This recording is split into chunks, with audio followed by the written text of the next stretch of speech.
वो कहता है कि आपका जब चालान स्टार्ट हो दिया जाता है चालान, मतलब इन्वेस्टिगेशन एफ आई लॉन्च हो गई, उसके बाद आपको 14 दिन का टाइम होता है, ये 173 कहता है। अगर 14 दिन के अंदर आपकी इन्वेस्टिगेशन कंप्लीट नहीं होती तो फिर आपको मजीद 3 days as a grace days दिए जाते हैं, 3 दिन दिए जाते हैं। ठीक हो गया, 3 दिन दिए जाते हैं, 3 दिन में आपने अच्छा एडमिट करना होता है, चलें जी, बाकी भी है। चलें, उनको टाइम दिया जाता है 3 दिन का, मजीद ग्रेस डेज दिए जाते हैं 3 दिन। ठीक है, कि आप विद दिन 14 दिन वो और 3 दिन ये, 17 दिन, 17 दिन में आपने ये आपने जमा करवानी है क्या, इंटरम रिपोर्ट, मतलब चालान 173 का, रिपोर्ट 173 की कितनी दिन में, 17 डेज में आपने जमा करवानी है अगर कंप्लीट हो गई थी। अगर कंप्लीट नहीं भी होती तो आपने नाम कमल चालान, जिसको हम इंटरम चालान कहते हैं, वो भी आपने 17 दिन में जमा करवाना होता है।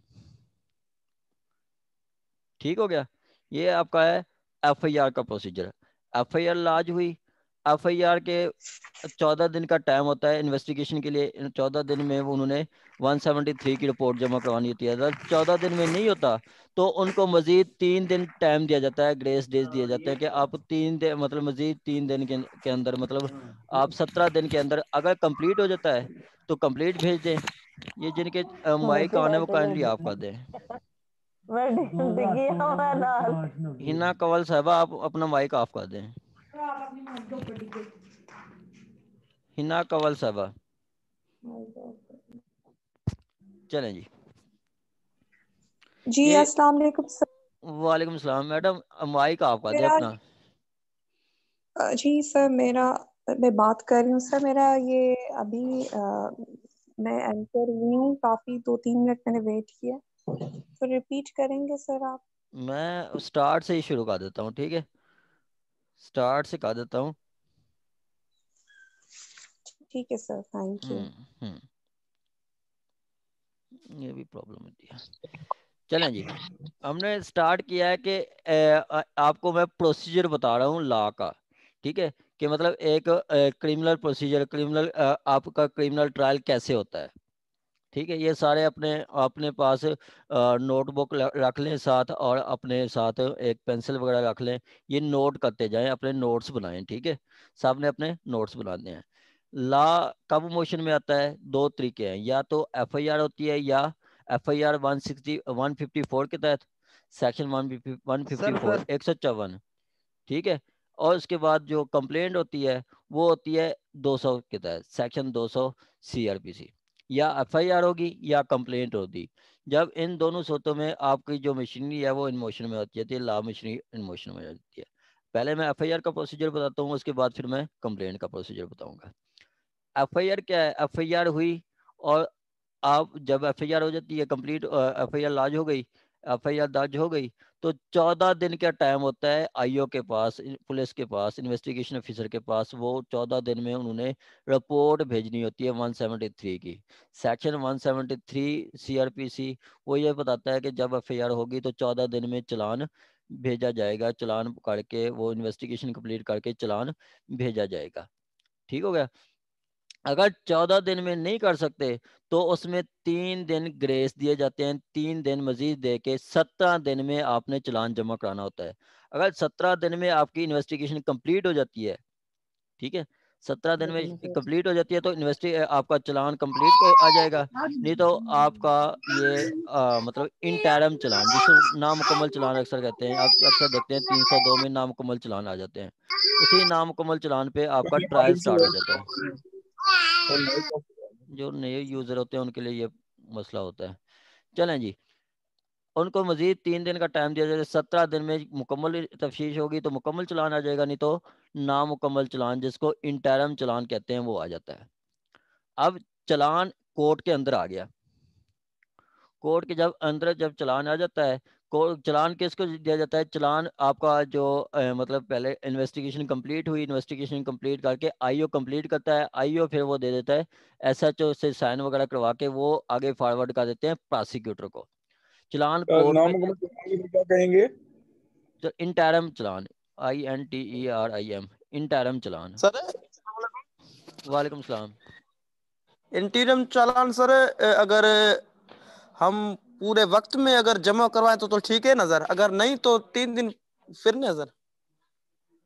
3 दिन मजीद मिल जाते हैं, 17 दिन में आपने इंटरम चालान लाजमी जमा करवाना होता है। नहीं, अगर हम 14 दिन में सबमिट करवाते तो ठीक है, आप 4 दिन में करवा दो। Okay interim sir. Challan sir दोनों, मुकम्मल और नामुकम्मल से दोनों का इंटरम चलान कहेंगे। सर देखें क्वेश्चनिंग के लिए लास्ट में टाइम रखें प्लीज काइंडली, ऐसे डिस्टर्बन होती है तो समझ नहीं आता, टॉपिक हट जाता है ये। मैं भी यही कह रहा हूँ ओके कि आपको मैं टाइम दूंगा। अभी थोड़ा ये कंसेप्ट, थोड़ा मैं आपको क्रिमिनल स्टेजेस के बारे में बता के फिर मैं आपको मजीद आपसे सारे क्वेश्चंस लूंगा, मैं सबसे क्वेश्चंस लूंगा। अभी 5-10 मिनट लगेंगे आपको। मैं एक क्रिमिनल ट्रायल के बारे में बता दूंगा, उसके बाद फिर आपको बताया जाएगा कि मतलब आपसे क्वेश्चन लिए जाएंगे। ठीक है। अच्छा सर, आप ये बता रहे थे कि पहले एफआईआर कट गई, एफआईआर के बाद इन्वेस्टिगेशन हो गई, इन्वेस्टिगेशन के बाद चालान जमा हो गया, ठीक हाँ है। बस और यहाँ तक रुक जाए बस, यहाँ यही तक मैं बताया, और कुछ बताया भी नहीं मैंने। ठीक है, ये आपका मतलब चालान आ गया। चालान किसको दिया जाता है? चालान आपका प्रोसिक्यूटर को दिया जाता है। जो आपका प्रोसिक्यूटर होते हैं पंजाब में, तो पंजाब प्रोसिक्यूशन एक्ट है, उसके तहत वो पब्लिक प्रोसिक्यूटर हैं। वो मेरा ख्याल है बाकी प्रोविंसेस में भी ऐसे ही है। प्रोसिक्यूटर को चालान दिया जाता है। प्रोसिक्यूटर उसको मतलब वेरीफाई करता है। अगर कोई उसमें डिफेक्ट होता है तो वो चालान वापस आईओ को दे देता है। उसमें कहता है कि ये डिफेक्ट जो हैं ये आप रिमूव करें और ये चालान जमा करवाएं। अगर कोई डिफेक्ट नहीं है तो वही चालान सबमिट करवा दिया जाता है कोर्ट में। कोर्ट में वही चालान सबमिट करवा दिया जाता है। सब चालान करवाया जाता है। तो चालान के भी आपने देखा है कि चालान में 7 कलम होते हैं। ठीक है, चालान में 7 कलम्स होते हैं। वो मैंने आपको मेरे ख्याल पहले शेयर भी किया हुआ है। मैं आपको चालान दिखा दूं फिर आपको ज़्यादा अच्छा हो जाएगा। एक सेकेंड, चलें एक सेकेंड।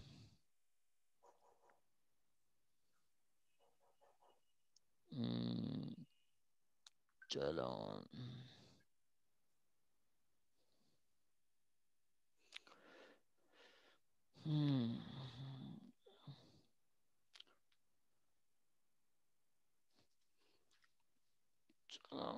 मैं भेजता मैंने भेजे हुए हैं चालान किसी के पास, आप देख लें किसी के पास हो तो, या मैं इधर से देख लेता हूँ। वो आपको दिखाता हूँ, फिर आपको ज़्यादा अच्छा ज़्यादा समझ आ जाएगी। जी सर। एक सेकेंड।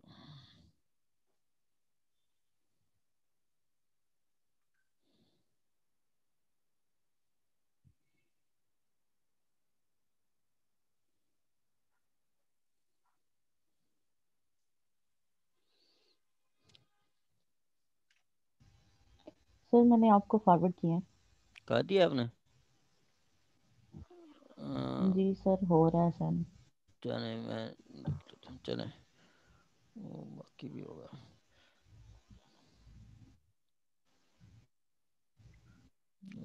सर ये इन्वेस्टिगेशन किस सेक्शन के तहत होती है? इन्वेस्टिगेशन आपका अलहदा पुलिस रूल है ना, उसके 156 तहत। सर, 161। 156 सर, हाँ जी, ठीक है, सही बता रहे हैं। 156 सर। हाँ जी, ऐसे ही है। क्या होता है 156? आपका हाँ ये हेलो, जी जी 156 सर क्या होता 160 इन्वेस्टिगेशन सर। सीआरपीसी का 166 है, उसके तहत आप करते हैं। फिर 161 में क्या होता है? वो उसकी स्टेटमेंट रिकॉर्ड की जाती है। ये आपका है जी। सर मैं बताऊं सर? हाँ बताएं, सर बताएं बताएं। 161 में मैं बताऊं तो वाहन 161 की स्टेटमेंट रिकॉर्ड होती है।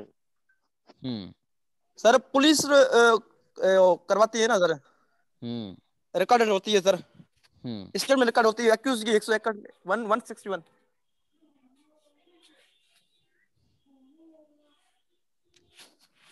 अच्छा जी, चलें जी, मैं आप स्क्रीन शेयर करता हूँ, फिर आपको ये पता चलेगा। एक तो ये अभी ऐड होते हैं।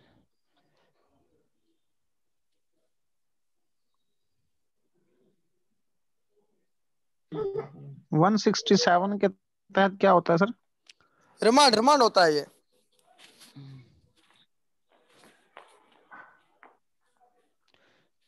रिमांड सबमिट होता है?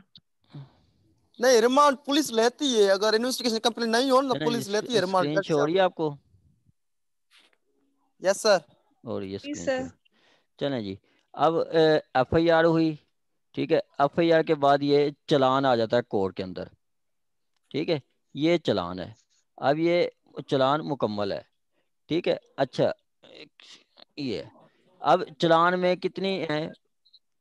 7 कॉलम है। 7 कलम, 7 पहला, कलम। हाँ जी, पहला कॉलम जो है उसमें आपका कंप्लेनेंट का नाम है, कंप्लेनेंट का नाम है। दूसरा जो कॉलम है उसमें वो पर्सन्स हैं जो कि आपके, जिनकी डेथ हो जाती है ड्यूरिंग द इन्वेस्टिगेशन, या फिर जिनकी जो आपके अब्सकॉन्डर होते हैं उन वो, या फिर वो होते हैं जिनको मतलब चालान किया गया है या जिनको बेगुनाह रखा गया है, ठीक है। Unknown sir. वही मतलब अननोन, अननोन का भी उसमें नहीं होता, इसमें दो में नहीं होता। इसमें कॉलम नंबर 2 में सिर्फ ये होता है कि आपका जो मतलब जो चालान किए गए हैं या जो चालान नहीं किए गए। जो चालान किए गए मतलब वो अक्यूज्ड हैं, उनको कोर्ट पुलिस ने अपनी इन्वेस्टिगेशन के दौरान उनको मुलजिम समझा है और उनको चालान, उनका चालान लगा के भेज दिया है। जिनको वो कोर्ट से अपनी मतलब इन्वेस्टिगेशन के दौरान पुलिस समझती है कि ये बेगुनाह है, उनको 169 के तहत उनको उनसे श्योरिटी लेकर उनको बिना बेगुनाह करके उनको भेज देती है और कोर्ट में इधर कॉलम नंबर 2 में लिख देती हैं कि ये बेगुनाह है। अब देखें इसमें अखराज बेगुनाह कोई नहीं रखा गया। रिपोर्ट की बात, क्या चीज? अखराज रिपोर्ट 169 के थ्रू। हाँ जी, 160 अखराज रिपोर्ट मतलब सर सर एक बात सर। आप मेरी 5-10 मिनट मुझे बताने दे, फिर मैं सारी आपकी सुनूंगा। आजम अली आप सुन लें 10 मिनट, ठीक है। Okay okay sir okay. हाँ जी, आप 10 मिनट सुन लें, फिर मैं आपको सारा कुछ बताऊंगा। ये 10 मिनट तक मैं आपको ये ट्रायल बता दूंगा, ठीक है। तो फिर मैं मैं सब सोचा सर सब मैं सब सोचा सर आजम अली भाई पढ़ा देते। इतना सर बार बोल रहे हैं बीच में। चलें जी, पेज तो रोटेट कर दीजिए। चलें जी। अच्छा, ये चालान जब आ जाता है कोर्ट के अंदर तो कोर्ट में देखें कॉलम नंबर 2 में वो लोग होते हैं जो कि आपके चालान किए गए हैं या चालान नहीं किए गए। जो कि मतलब चालान नहीं किए गए मतलब जो बेगुनाह हो गए, ठीक है, या जो अब्सकॉन्डर हैं, या उनका जो आपके जिनकी कोई डेथ वगैरह हो जाती है, वो भी कॉलम नंबर 2 में लिखे जाते हैं। कॉलम नंबर 3 से 4, 3 में वो होते हैं जो कि अंडर कस्टडी होते हैं, मतलब जेल के अंदर होते हैं, थाने के जेल के अंदर होते हैं। और जो कॉलम नंबर 4 में वो होते हैं जो कि जमानत पे होते हैं, जिनकी जमानत हो जाती है उन पे उनका नाम लिखा जाता है कॉलम नंबर 4 में। 5 में लिखा जाता है को जो आपका सूट प्रॉपर्टी है कि क्या चीज़ उससे मतलब ड्यूरिंग दी वो FIR जब मतलब अकरेंस हुई या जहाँ पे आपने जहाँ पे रेड किया वहाँ से जो माल वगैरह मिला है, ठीक है, वो माल मुकदमा आप कह लें, ये सारा कुछ होता है। 6 में वही आपके विटनेसेस होते हैं, ठीक है, जो कि आप स्टेटमेंट जिनकी रिकॉर्ड करते हैं, ठीक है, 161 के तहत, या शायद। FIR के गवाह होते हैं। हाँ और साथ में आपका वो मतलब वही हाँ। FIR की स्टोरी होती है जो कि उन्होंने कंप्लीट करना होता है। अच्छा, FIR आ गई, मैं जो आपको क्यों चलान ननू? चलान दिखाने की मैं ये सबके बता रहा था। माइक्स ऑफ कर दें सर, अपनी तरफ से सबके माइक ऑफ कर दें मुझे कुछ मैडम 15 मिनट के लिए प्लीज सर। मैं कैसे कर ये सकता हूँ? मैडम है कोई, इन्होंने अपना सर माइक ऑन किया हुआ है। सर जहाँ पे माइक का साइन बना है वहां से आप कर सकते हैं। सर होस्ट के पास ये वो होता है, होस्ट कर सकता है सर ये कंट्रोल। आप माइक बंद करवा दें सर सबके। मैं कैसे कर सकता हूँ? मैं तो सर उनको ये रिमूव माइक कर से सकता हूँ। देखें आपके पास सर सर उधर से जहाँ सर पे ऊपर लिखा होगा participants, mute all sir, sir side के ऊपर हाँ जी, म्यूट जहाँ ऑल, म्यूट, तो वहां से सब म्यूट हो जाएंगे सर। चले जी, mute, ask ask to mute, ठीक है जी, म्यूट हो गया।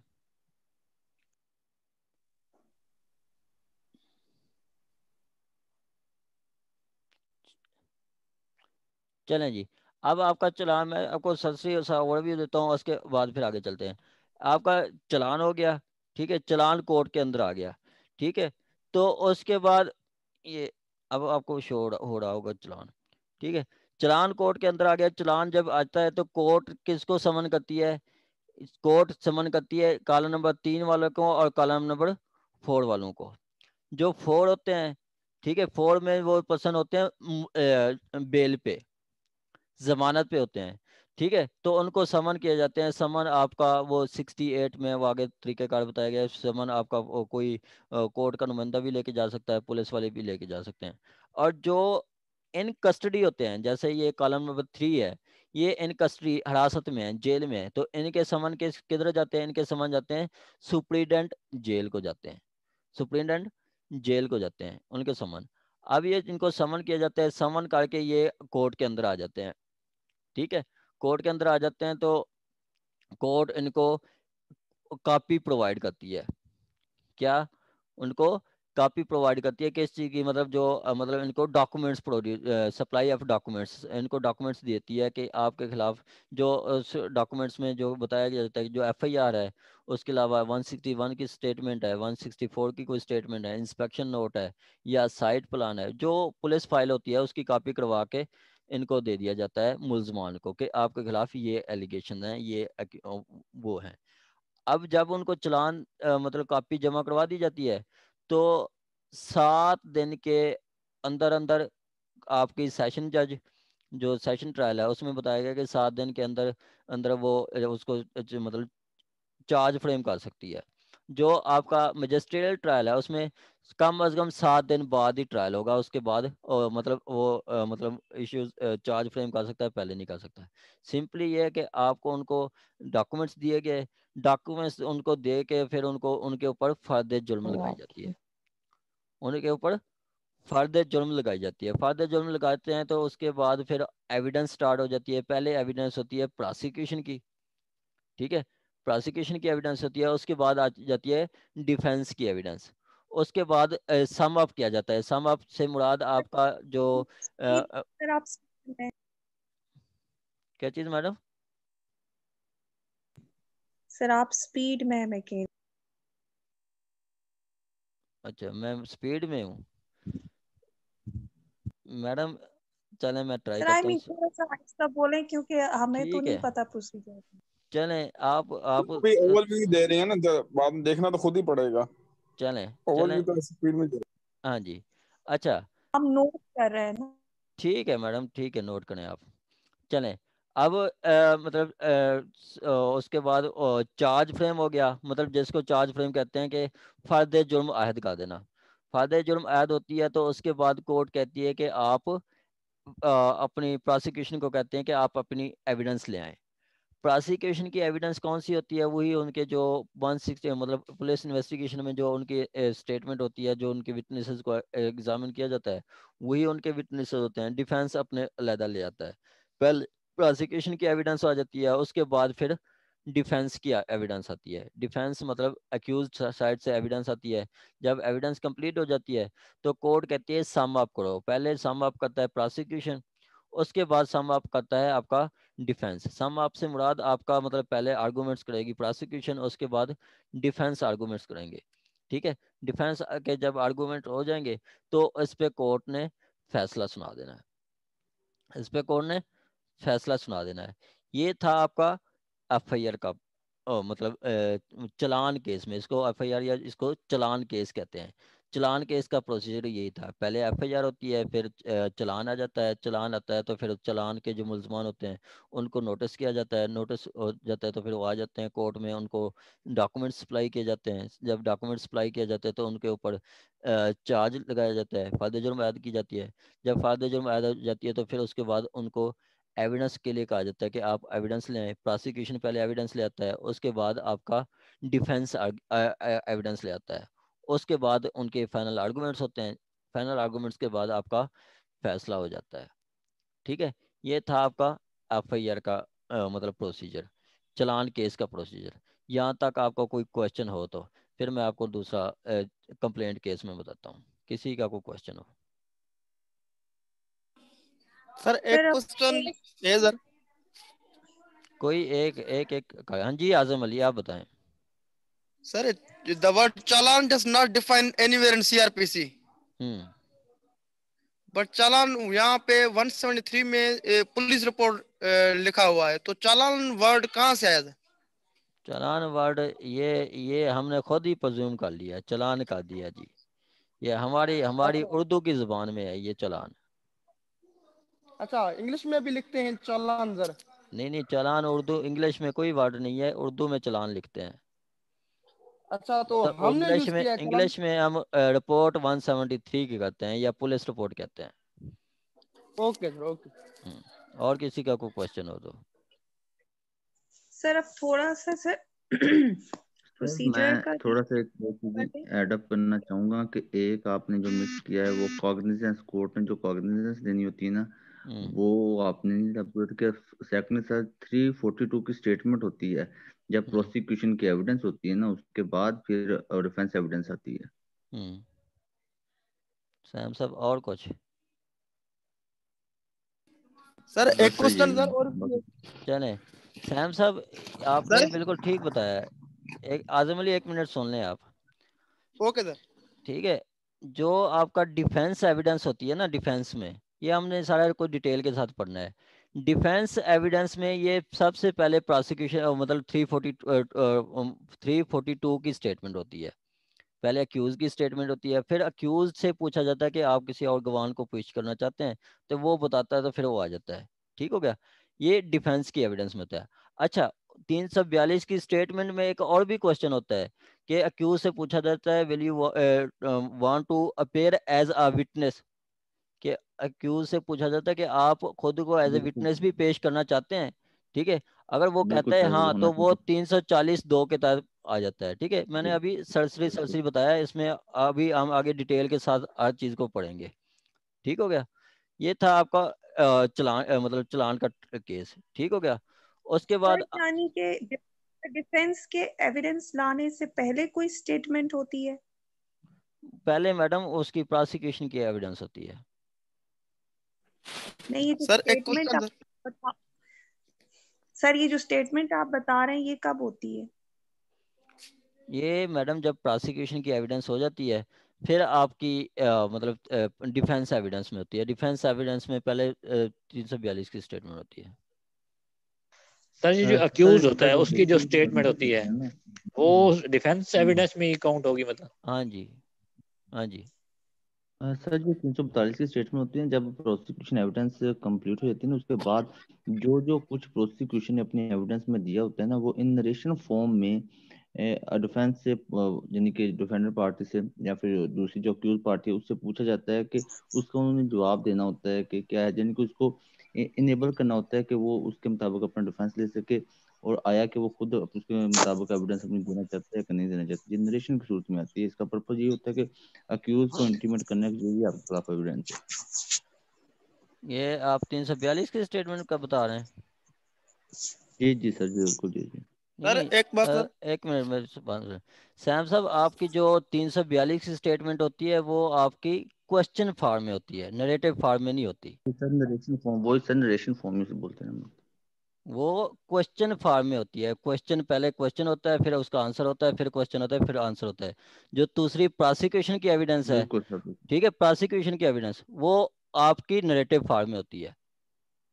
ठीक है, प्रोसिक्यूशन की एविडेंस नरेटिव फॉर्म में होती है। और ये जो आपकी 342 की स्टेटमेंट है, ये मैं आगे आपको ना सारी चीजें बताऊंगा, 1 to all डिटेल के साथ। मैं आपको तस्वीर मतलब एक पिक्चर साथ दिखाया करूंगा कि ये स्टेटमेंट है। जब 342 पढ़ेंगे तो मैं आपको पहले वो स्टेटमेंट दिखाऊंगा कि क्या क्या लिखा हुआ है, उसके बाद आगे चलेंगे।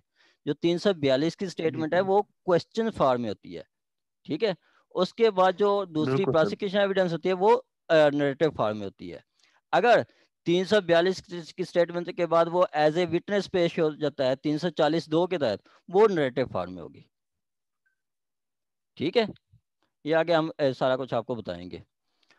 चलें जी, आजम अली आपका क्या क्वेश्चन है? जी आजम अली, एक नहीं, आप 10 क्वेश्चन करो, एक दफा कर लो। आपके पास 10 मिनट है, सिर्फ आपने क्वेश्चन करना है, करें। Thank you sir. सर एक क्वेश्चन है, 169 जो आपने कहा था कि पुलिस किसी बंदे को छोड़ सकती है? छोड़ सकती है? वो डेफिशिएंट एविडेंस पे छोड़ सकती है हाँ जी ड्यूरिंग डेफिशिएंसी, इन्वेस्टिगेशन। हाँ जी वही यही बताते हैं कि प्ली उनकी ये होती है कि डेफिशिएंसी ऑफ एविडेंस, कि इनके पास इनके खिलाफ हमें कोई एविडेंस नहीं मिली। अच्छा 169 में सर। हाँ जी। ओके। और क्वेश्चन? सर मैं आपसे और ये पूछना चलें जी मैडम आप बताएं। सर मैं ये कहना चाहती हूँ कि माशाल्लाह से सारे क्रिमिनल लॉयर्स हैं, अच्छी बात है, उनको बहुत तजुर्बा है, हमें कुछ भी नहीं है, तो प्लीज हमारे क्वेश्चन जरा आप लें, ठीक है। मैं आपसे ये कहना चाह रही हूँ कि ये जो एविडेंस है, प्रोसिक्यूशन जब आती है तो ये मतलब वो अपने साथ मतलब वो खुद ये बयान देते हैं कि भाई ये एक्यूज ने किया है, या कोई वो लिख के देते हैं, इसका क्या तरीका कार होता है? मैडम सर अभी आप हौसला रखें, साथ साथ मैं सब कुछ आपको बता दूंगा, ठीक है। इसका मैं वैसे आपको एक जवाब दूं कि जब इन्वेस्टिगेशन होती है ना, तो इन्वेस्टिगेशन के दौरान जितनी भी गवाहान को एग्जामिन करता है आईओ, जितनी भी गवाहान को, उसमें आपका कोई विटनेसेस आ जाते हैं, कंप्लेनेंट आ जाता है, आईओ और डॉक्टर आ जाता है, या जो जाके नक्शा प्लान तैयार करता है वो आ जाता है, और कोई पर्सन आ जाता है, कोई मतलब और कोई विटनेसेस आ जाते हैं, पुलिस वाला का किसी का बयान होता है, 100 मतलब रिकवरी मेमो का 103 का जो किसी का बयान होता है, किसी ने किसी को लाश को शनाख्त किया है उसके बयान किया जाता है, बस जितनी भी विटनेसेस होते हैं वो आगे एक कैलेंडर बन जाता है। उसमें जो प्रोसिक्यूशन के विटनेस होते हैं वो 24-25 की लिस्ट होती है, वो भी मैं आपको लिस्ट दिखाऊंगा कि ये आपके प्रोसिक्यूशन विटनेस हैं। पहले वो सारे विटनेस होते हैं, उसके बाद फिर अक्यूज में अक्यूज की विटनेस मतलब उसकी विटनेस आएगी आपकी, दूसरा उसकी, और दूसरा उसकी डिफेंस की, मतलब अक्यूज साइड से फिर एविडेंस होगी। ये सारी चीज़ें अभी तो हम स्टार्ट कर रहे हैं, ये इसके 565 सेक्शन है, 567, तो हम सारी चीज़ें आपको क्लियर हो जाएंगी। जैसे आपको क्यूएसओ क्लियर हुआ है ना, तो इंशाल्लाह ये सीआरपीसी भी आपको सारा कुछ क्लियर हो जाएगी। सर एक क्वेश्चन सर मैं करूं सर? अभी एक दफ़ा आपने जितनी क्वेश्चन करने हैं एक दफ़ा कर लें। सर क्यूएसओ सॉरी सर, दूसरा टॉपिक है सर क्यूएसओ का। जब आपने क्लास लिया था हम नहीं थे, नेटवर्क इशू था सर, क्या वो रिकॉर्डिंग मिल सकती है सर? हाँ जी मिल जाएगी, वो भी मिल जाएगी आपको यूट्यूब पे। Okay sir, thank you sir, thank you. जी नासिर साहब आपका कोई क्वेश्चन था? अच्छा सर,